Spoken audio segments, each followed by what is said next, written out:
Continuing a series of describing some scenes on the layout and the inspiration behind them, I thought I'd share a bit about Telegraph Hill. Besides providing a neat backdrop for the street running of the State Belt Railroad, it gave me a chance to include Coit Tower at the top of the hill. Telegraph Hill has a very rich history. From the time when San Francisco was known as Yerba Buena, Telegraph Hill, being in the immediate vicinity of this new settlement, would witness the growth taking place right down below her in this little cove of San Francisco Bay. There she would see the great influx of the thousands of gold seekers in 1848 and 9 arriving on the hundreds of vessels that would anchor there. In 1849, a signal station was built on top of the hill that included a semaphore which would alert the settlement below that a ship was entering the bay and would signal what type of vessel it was. In 1853, another lookout station was built 8 miles out to the west at Point Lobos, and a telegraph line would connect to the city.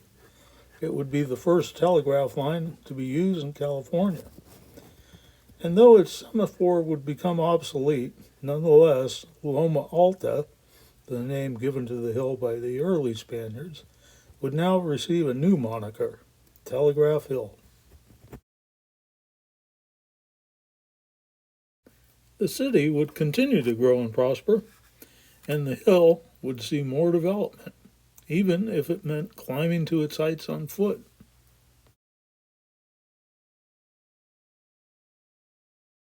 Early San Francisco would suffer through 6 major fires from 1849 to 1851, each of which essentially laid waste to the entire city at the time. But in 1906, the Great Earthquake and Fire would once again turn the city to ashes. While a major portion of the city was destroyed, there were some areas that miraculously would escape the flames. Such was the case for some of the buildings on Telegraph Hill. Stories relate on how some of these were spared by using wine-soaked sacks for protection on the wooden structures. Some of these still exist today. And while the earthquake did cause displacement of the earth in various parts of town, Telegraph Hill's steep slopes were not a result of the earthquake. Rather, from the city's earliest days, the hill was quarried to provide rock for various uses. One use was to provide ballast for ships that had offloaded their cargoes and would need the ballast for their return voyages.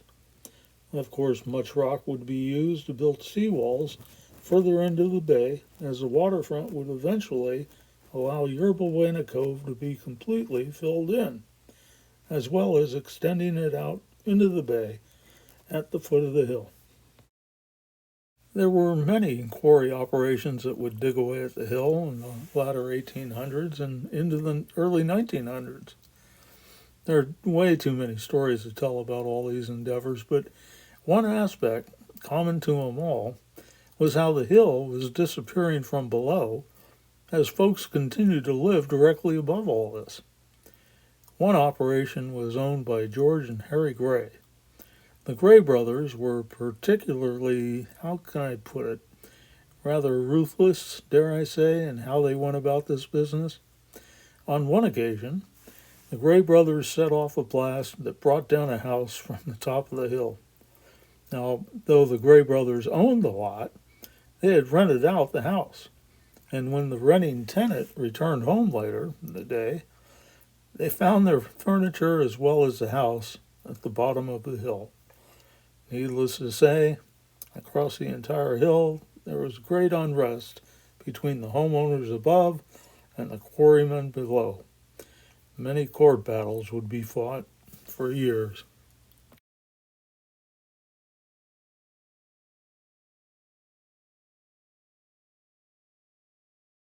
Even after all blasting on the hill had finally been forbidden, there were yet occasions when winter rains would continue to play havoc on the hill, and slides would continue to occur. Indeed, years after the quarrymen had ceased their quarry operations, occasionally loose parts of the hill would give way resulting in foundations no longer being supported and buildings would have to be demolished. But the hill still supports many who, at the risk of a possible ride to the bottom, continue to enjoy some fantastic views.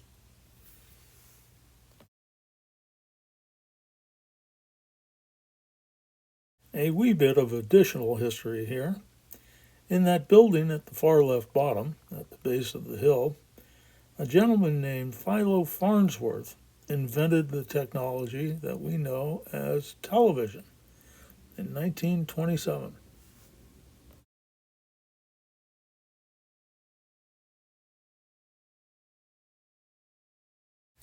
For Filbert Street, on this side of the hill, stairs would be the means of access, as certainly no car could ever hope to traverse here, and so it remains to this day. This scene, from the movie Dark Passage, we watch as Humphrey Bogart struggles his way up the Filbert stairs to Upper Montgomery Street above.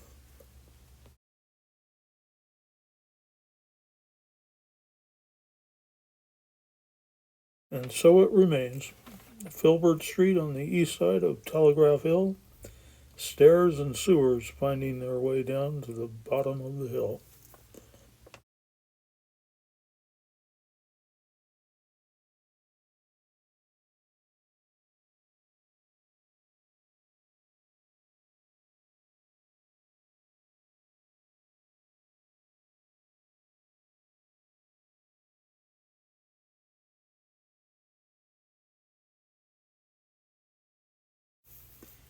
A rather interesting sight to look up at the hill and realize that a regular street goes right on over it with no cars in sight, no sidewalks, but yet the right of way setting apart the buildings property line to property line.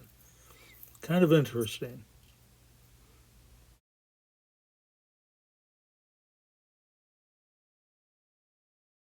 And though there may not be any streets or sidewalks, there are plenty of stairs. Both Filbert Street and Greenwich Street to the right both have stairways leading all the way up to the top of the hill, and they still follow the street's right of ways. But a very interesting situation when you figure there is no longer a hill there to put a street upon. In 1931, the unpaved streets at the top of the hill were finally graded and paved.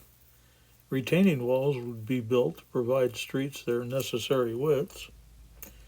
Upper Montgomery Street would be graded to two separate levels, but it too would have to end before it went off the cliff.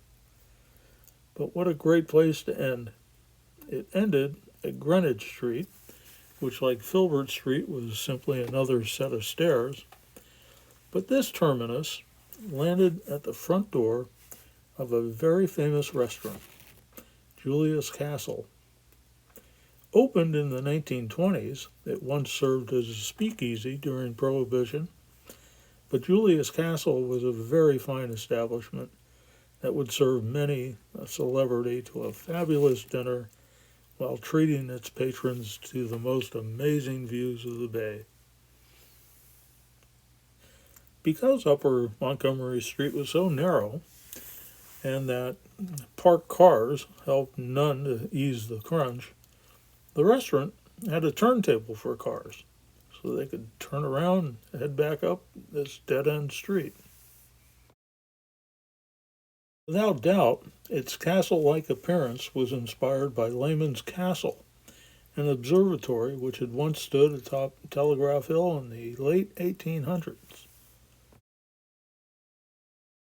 Calhoun Terrace, at the end of Union Street, would also receive attention in 1939 and 40.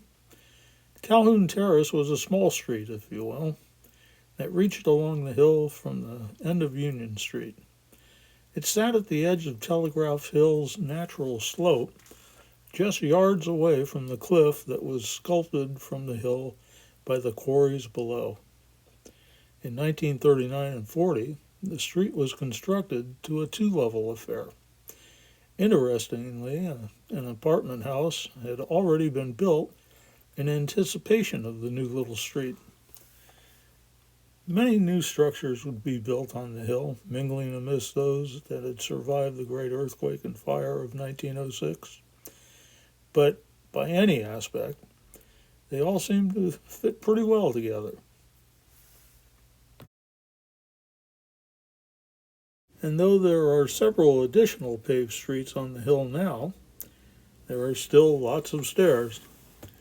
In case anyone was wondering, should one be inclined to climb up to Coit Tower from Sansom Street below, there are 365 steps up the Filbert Street to reach the top. Perhaps one a day over the course of a year.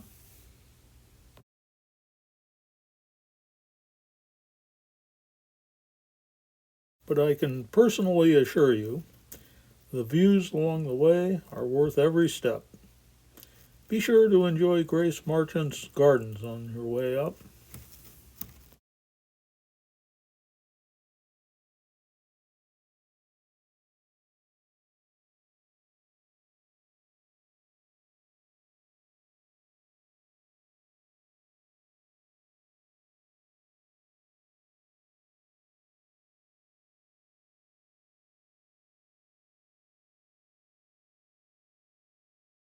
So thanks for joining me.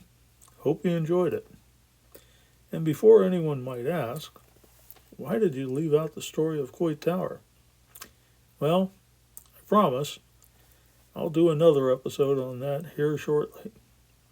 Thank you again for looking in.